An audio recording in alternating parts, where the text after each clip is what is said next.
Picture yourself descending narrow wooden stairs into a bustling dining hall, the scent of fresh bread mingling with sea air, and realizing you're not in the opulent dining rooms of first class, but in the crowded, hopeful world of Titanic's third-class passengers.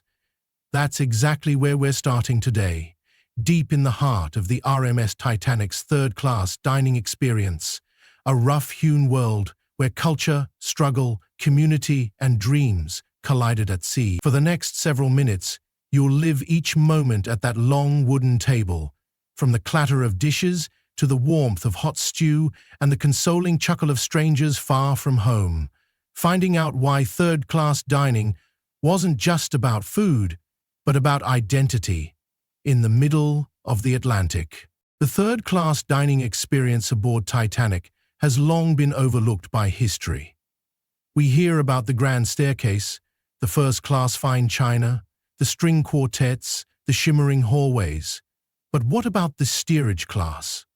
How did those 700 souls from Ireland, Scandinavia, and Eastern Europe manage cold Atlantic nights, uncertain futures, and sparse mealtime comforts? In this video, we'll explore that world, from the long wooden tables and queues for hot soup to the surprising taste of luxury amid cramped conditions, and the bond forged across cultural lines. You'll feel like you're right there in the steam of boiled cabbage and the hush just before the bell rings for service. Imagine 30 minutes before lunch.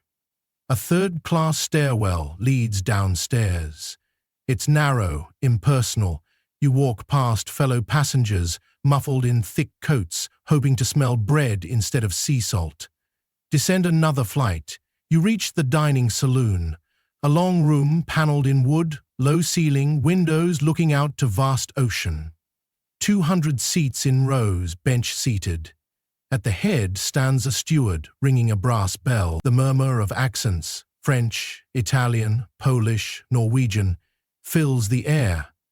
There's laughter mixed with nervous anticipation. Being first to stand in line could mean a steaming bowl of pea soup rather than just stale bread, so every inch forward feels like hope. Let's dive into the food itself. Though third class might sound sparse, Titanic's owners actually made improvements based on earlier ships. You start with soup, peas, barley, occasionally vegetable or light chicken broth. Warmed by the kitchen's coal-fired ovens, it's served up with thick slices of brown bread. Next, potatoes, boiled, to complement hearty mutton, corned beef, or lamb stew. A modest serving, but it's hot and filling. Side dishes rotate: cabbage, turnips, carrots, basic but fresh, seasonal fare. For dessert, there's rice pudding, fruit, or custard. You dip a spoon in sweet cinnamon-scented milk or enjoy a tart apple. The people at your table share bread, pass the soup bowl, help each other with low-dripping bowls. It's homelike, in the best sense given the conditions. The trick was efficiency and community. One steward per 20-30 passengers moves swiftly down rows of tables, ladling soup, wiping drips, freeing dishes as soon as they're empty. Plates stacked to the side, then get hoisted down to the galley. Between meals, the room empties like a tide, then swells again by dinner. The same rhythm each day. At sea, a reliable meal schedule became a source of comfort, not luxury, but reliability, not solitude, but the shared hum of others meeting their needs together, all afloat in the Atlantic expanse. That sense of community runs deeper when you meet the people themselves. Consider Agnar Hansen, a Norwegian passenger who described daily routines: morning line of footsteps, communal laughter, stories recited in native tongues. When told about conflicts or misunderstandings, too many hungry migrants pressing at the doors, he said tensions were rare. Instead, camaraderie prevailed. Until the icebergs strike, survivors recounted pulling others out of the crowd, warming each other in lifeboats, sharing scarce blankets, passing around apple slices or juice from tins. That culture of care at table carried on into rescue, showing the bonds formed in steerage were real, surviving beyond Titanic's decks. Of course, conditions weren't ideal.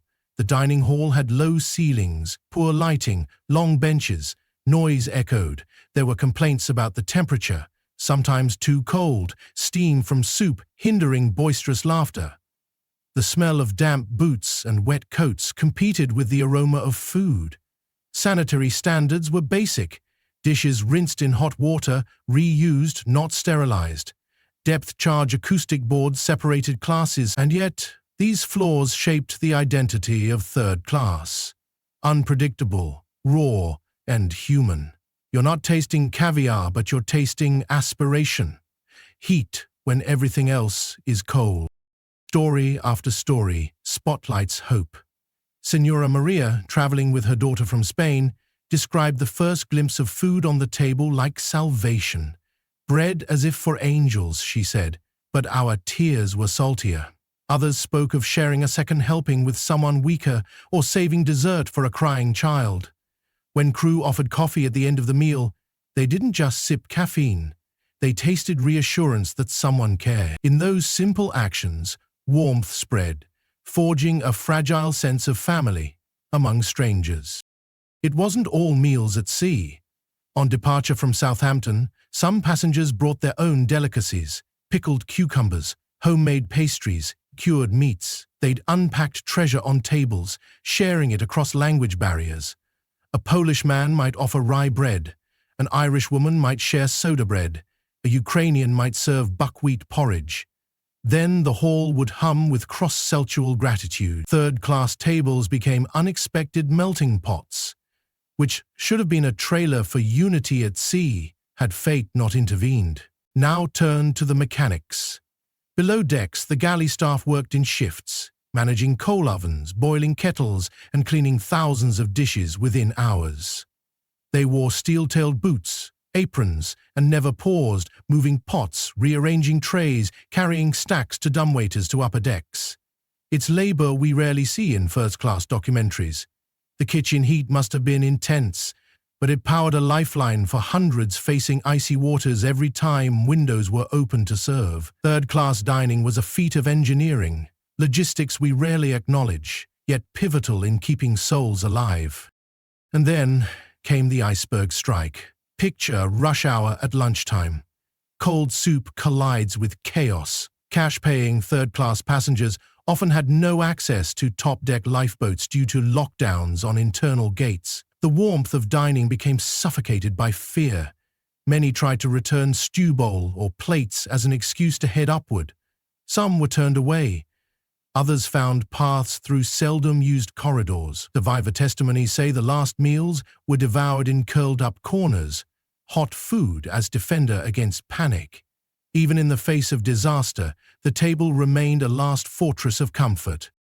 As the ship sank, a steward reportedly carried a basket of bread scraps and cheese down into a lifeboat, bolstering shivering women and children. Across 2 hours of confusion, that provision helped sustain hope. When dawn found survivors in Carpathia's boats, their first ask was water, and perhaps surprisingly, more bread and tea. They didn't ask for champagne or pearls, they craved familiarity, the simple kindness of nourishment. What does all this mean for us watching today?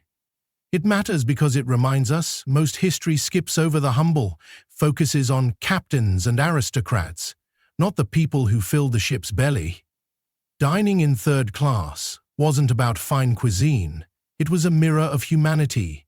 Communities at long tables, sharing, caring, praying, crying, laughing, hoping. In an era where we chase gourmet or flexitarian trends, there's a powerful message in 1912's third-class meals. Shared necessity builds bonds deeper than luxury does. That's a lesson we still desperately need. Let's close this with a practical angle. If you ever find yourself hungry, cold, or far from comfort, think of third-class Titanic. Build community. Share your provisions. Don't wait for someone above deck to rescue you. Build your own fellowship in the dining hall of hardship. And if you're a creator, tell their missing stories. In telling this, you're not just recounting Titanic, you're resurrecting voices who would otherwise be sealed below decks. If hearing that kitchen fires in the bilge of third-class dining room, that wooden table of fleeting comfort struck a chord, then hit like, subscribe, and tap the We dive into more history of everyday people surviving extraordinary circumstances. Share it with someone who cares about the little stories behind grand events. Drop in the comments which part, stewed peas, shared bread, caring stewards, impacted you most. I'll be reading them all and spotlighting your voices in the next video. Thank you for joining this immersive journey into Titanic's hidden heart. Remember, behind every grand ship lie human stories we must tell and heal through. See you next time.